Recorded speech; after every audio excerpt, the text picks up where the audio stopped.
Good morning. If you are wondering what's happening today, Friday, the 2nd of October, then you've come to the right place. You've come to the right place and space too.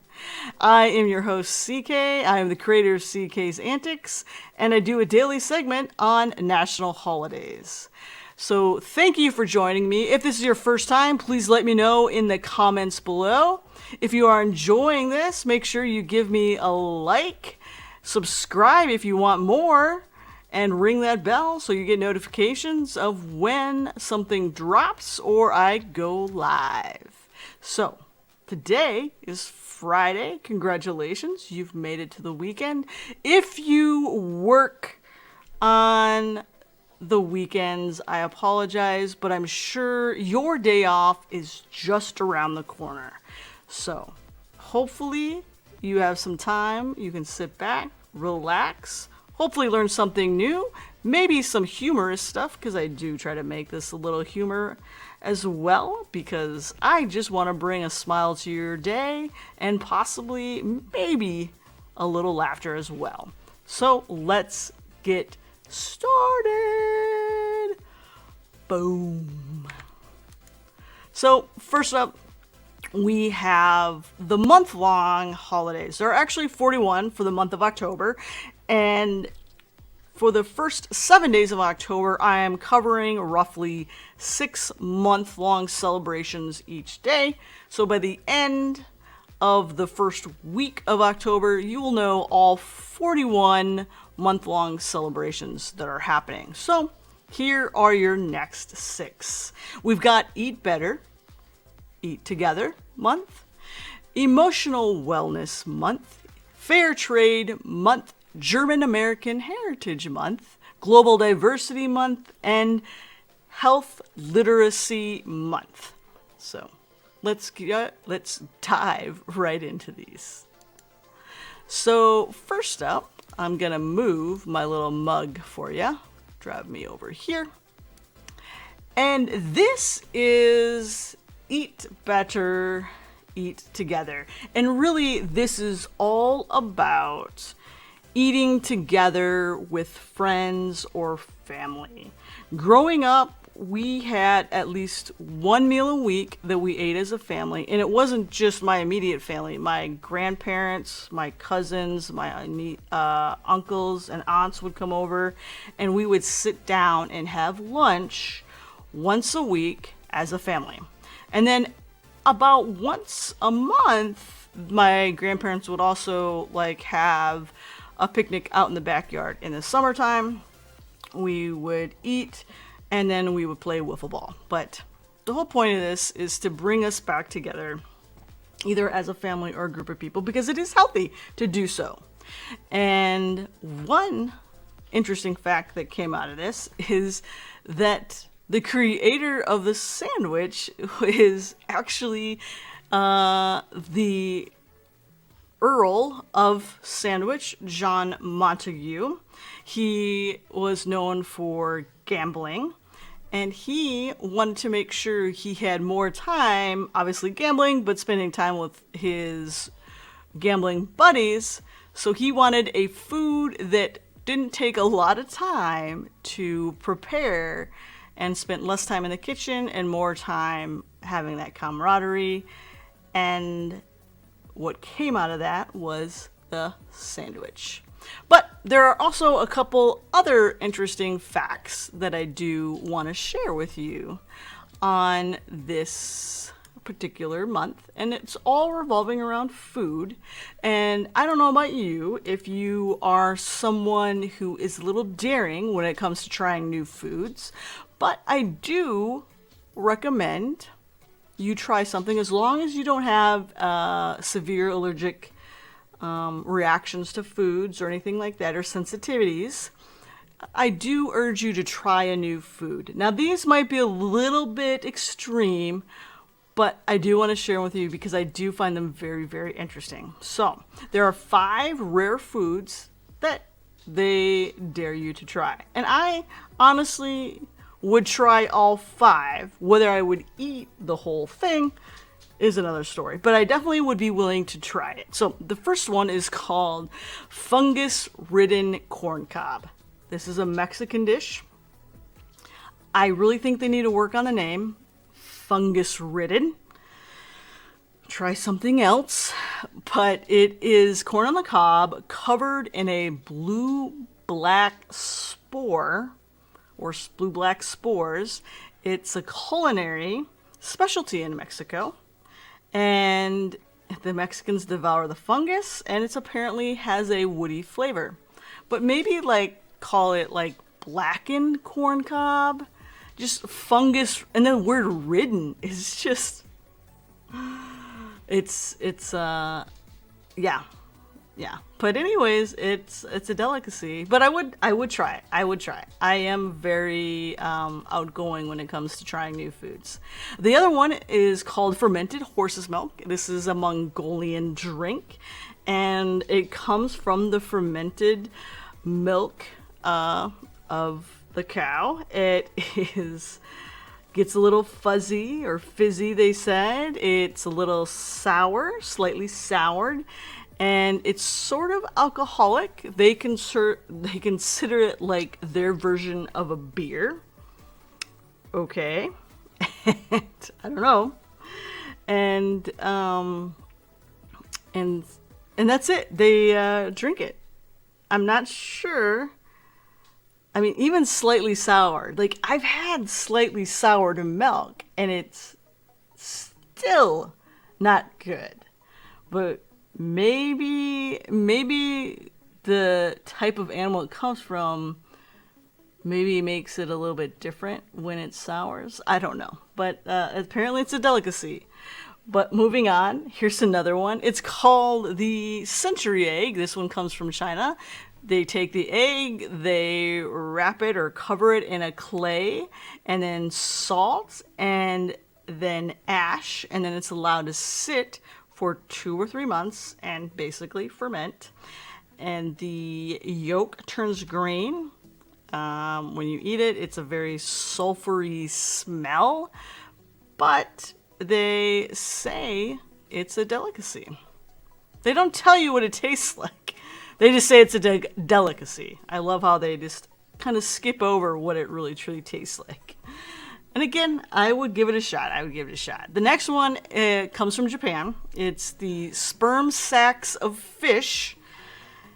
Yep, they boil the sperm sacs of cod and angler fish, and then they enjoy them as a delicacy. They say the sacs look like little miniature brains, and it's supposed to have a sweet taste to them. Now, I lived in Japan for 2 years. I don't recall ever trying these. However, I did not speak nor read kanji or traditional Japanese. And when we would go out in restaurants, they clearly knew we were the Americans, and we usually got like the what I call like the pointy talkie or the picture menu, where we just like would point to the picture of the food we wanted to try or have.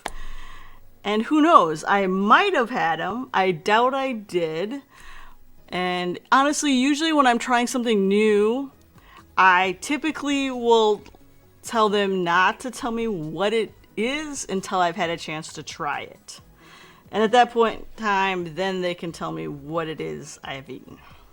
But I digress. Have not had the Japanese sperm sacs of fish that I know of. And then finally, we come back to Mexico for another lovely dish. This one is larvae of ant.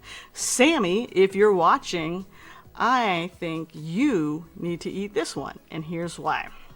So they take the venomous ant species. It lays the eggs in the agave plants in Mexico. The Mexicans harvest the larvae, and they use them as filling in their tacos. So Sammy, that's why I said, if you're watching this, I think you need to try this, because this goes in tacos, and I know you love tacos. So the larvae of ant. And they say it has a very nutty flavor. Again, totally willing to try this. So those are some interesting foodie facts for you. But now we'll go into the next thing. So next is Emotional Wellness Month. This is very important, and I urge you to try to find some time during this month to hopefully get you maybe in a better emotional wellness state, or continue to grow on improving your emotional wellness if you do have a routine of meditation and stuff, because this is important, especially now, as a lot of us are coming out of what I want to call the pandemic hibernation, and we're getting back out in the world, and it's nice to be out and free, but we're still kind of restricted in certain things, and sometimes our emotions run high. So maybe all of us kind of need to be a little bit more cognizant of our emotional state and how to settle down with that. Maybe a little bit more relaxation, meditation type techniques might help with that. But the big thing really is making sure you're taking care of yourself and being cognizant of other people, that they're probably stressed as too, and it's probably not a personal attack on you that we have this tension. It's just that we're all very high and probably in an emotional state right now. So do what you can to balance your emotions. For a lot of people it is meditation, but for others it might just be working out and getting that kind of aggression out, and that might be emotional for you as well. And the big thing is just to try to disconnect a little bit, take time out for you and your brain. Next is Fair Trade Month. Fair Trade Month, this is pretty quick and simple.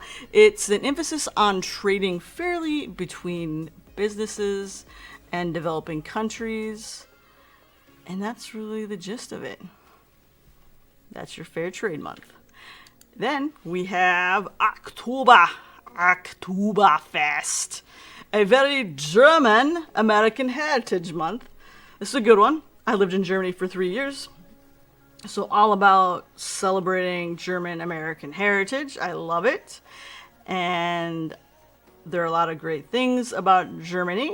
And the interesting one is that 13 families came over, settled in the United States. They settled in Pennsylvania, and they established Germantown, Pennsylvania. And that was in 1683. I have traveled through Germantown, and I've actually wondered why it's named that, and now I know. Also, some interesting facts about Germany. Here are 5. There are estimated 50 million Americans with German ancestry, which make up around 17% of the population. German Heritage Day is coming up on the 6th of October.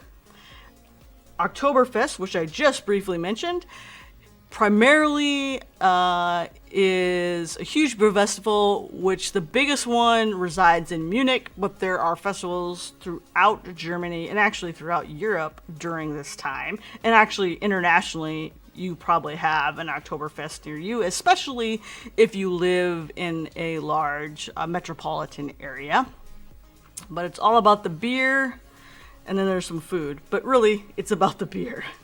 And then we have Christmas trees were actually part of German tradition. And so when the Germans came here to the United States, they brought part of their traditions with them. And one of those is the Christmas tree.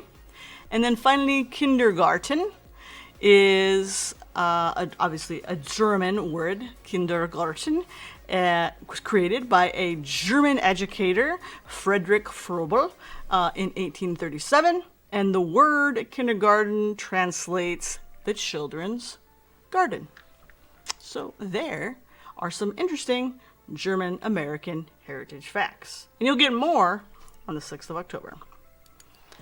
Then we have Global Diversity Day.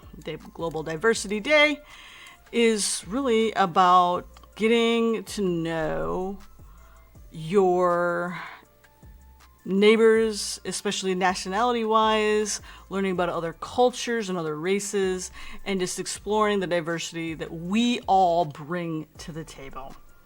So hopefully you can take time this month and learn about some new cultures, and this will truly make us a better person, as well as make this world a better place and a wonderful place to live, because there are so many wonderful just cultures out there. I've been blessed enough to travel the world. Like I said, I lived in Japan for 2 years. I lived in Germany for 3 years. I have traveled pretty much all throughout Southeast Asia.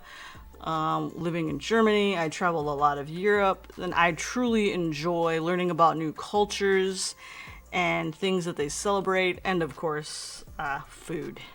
Love the food. So, yes, there's so many things that you can learn about each other's cultures.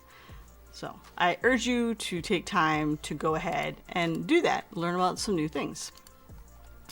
And we have one more month-long celebration to discuss, and that is Health Literacy Month.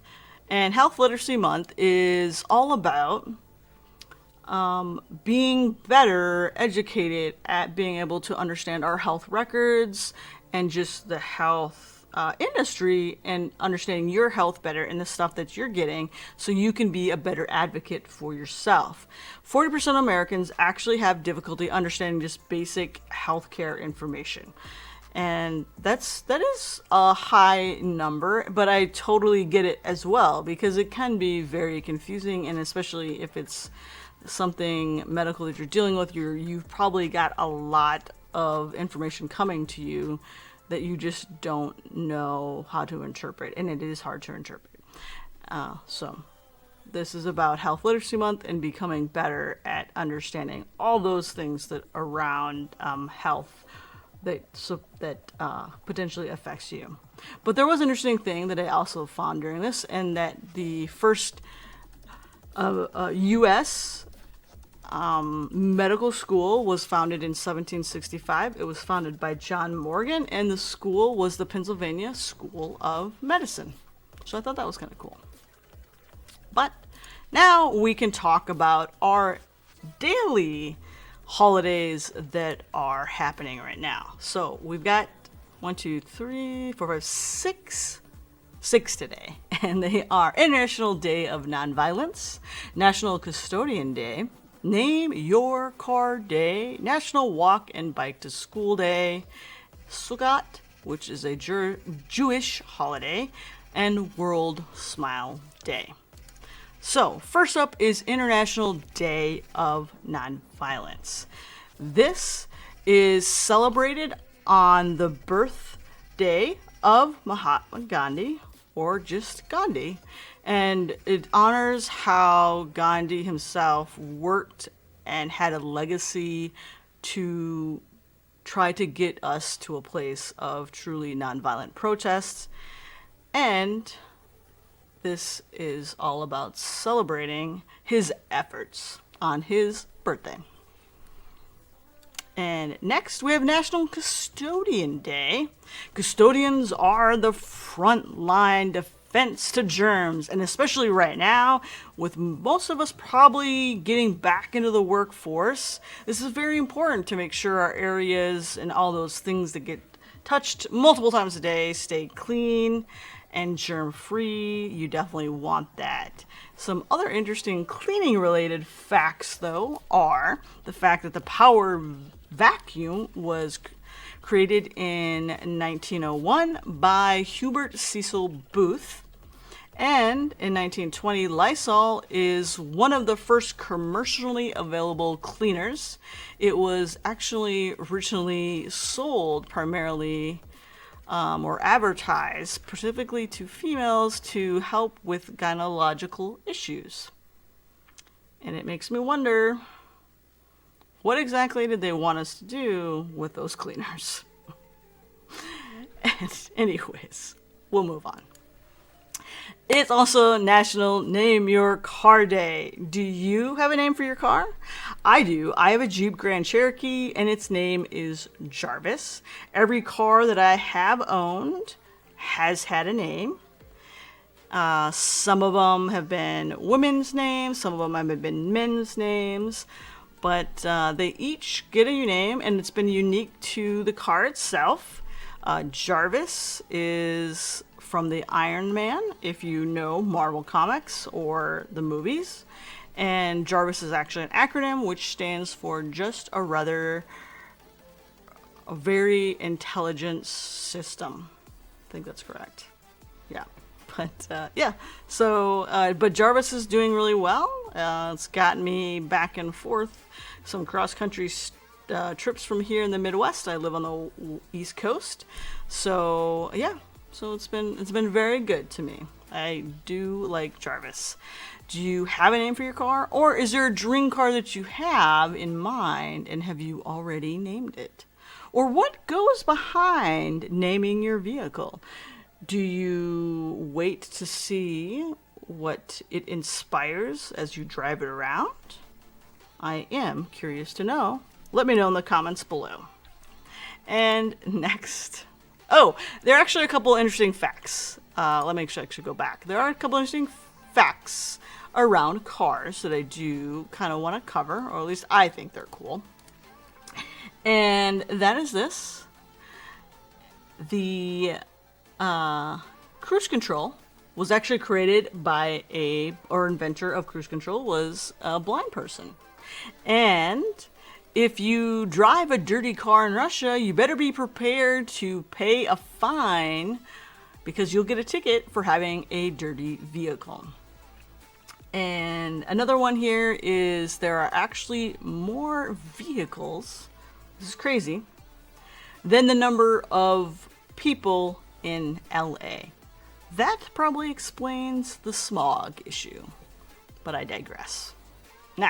Now we can go into the national holiday here, National Walk and Bike to School Day.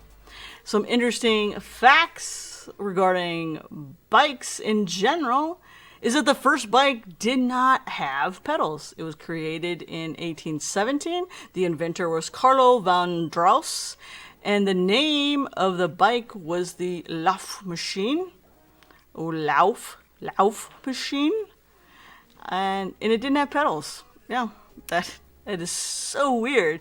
And the fact that it almost took 60 years before the bike got pedals. In 1861, the bike finally gets pedals, and then in 1930, fat tires become the standard for mountain bikes. So some other interesting bike-related, I'll move myself here for a little bit. Some interesting bike-related, just facts in general, is in Australia, the person who has rode the longest distance backwards is Andrew Helling, and he did it 209.77 miles backwards. Now, I don't know if that meant he was seated backwards or that he actually was pedaling and the bike went backwards. That wasn't quite clear. But either way, both are an amazing feat because it's 207 miles backwards. I mean, just imagine the balance. And that had to been like, you'd have been sore, like turning. Yeah, I mean, it kind of makes me sore just thinking about having to sit maybe cockeyed or, yeah. Curious to know how he managed to like do that in a straight line. Another one is, again, an Australian by the name of Adrian Ilul. Mountain biked for 359.02 miles in one day. That's crazy. The Sotheby's New York sold British artist Damien Hirst's butterfly bike for $500,000. And then there's this thing called a bike bus. I have no idea what this is, and now I'm really interested, and I think I need to Google it. But the United Kingdom's Hackney Council and partners got 938 riders on their bike bus. Yes. I really need to know what this is because it sounds really interesting. And now we can go on to the next holiday. So the next holiday is, let me move my little happy little mug here for you. And the next holiday is Sukkot or Sukkot. I don't know. I think it's Sukkot, which it's a Jewish holiday. It is the Feast of Tabernacles. And it's a 7-day holiday that ends with a festival on the 8th day. And during this 7-day period, they build this hut or booth-like feature. And it's supposed to resemble the type of dwelling that the Israelites had to live in during their 40 years while wandering the desert. So I thought that was kind of interesting. And actually, Israel will have many businesses shut down during this 7-day period, so people can celebrate the holiday. And finally, it is World Smile Day. And it's perfect because it's a Friday. So who can't smile on a Friday, right? Because the majority of us are really excited about getting to the weekend. So perfect timing that World Smile Day falls on a Friday. So I hope that you can smile today.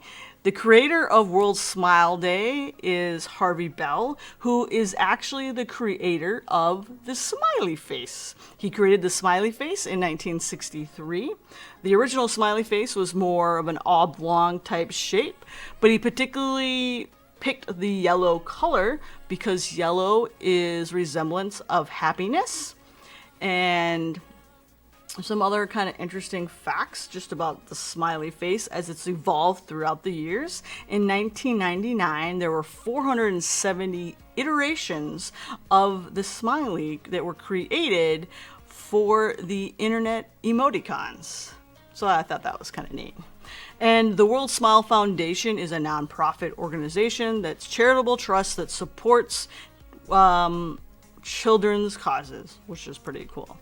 So today, I hope you go about smiling and use those emojis or emoticons and all the smiley versions of them. And hopefully you have a wonderful World Smiley Day.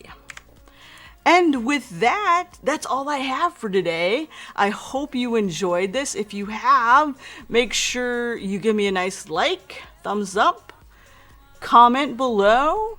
And if you are enjoying these, go ahead and subscribe so you don't miss anything. Ring that bell if you want notifications of when any of these drop, as well as when I go live. And I'll be going live tomorrow, Saturday, at 7 p.m. Eastern Standard Time. And you don't want to miss it because I cover some other things other than just national holidays. But I do some reviews and I talk about interesting things that I found on the internet during the week. So please join me for that on Saturday. I look forward to it and have a wonderful, wonderful day. I'll see you all here again tomorrow. All right. Bye-bye.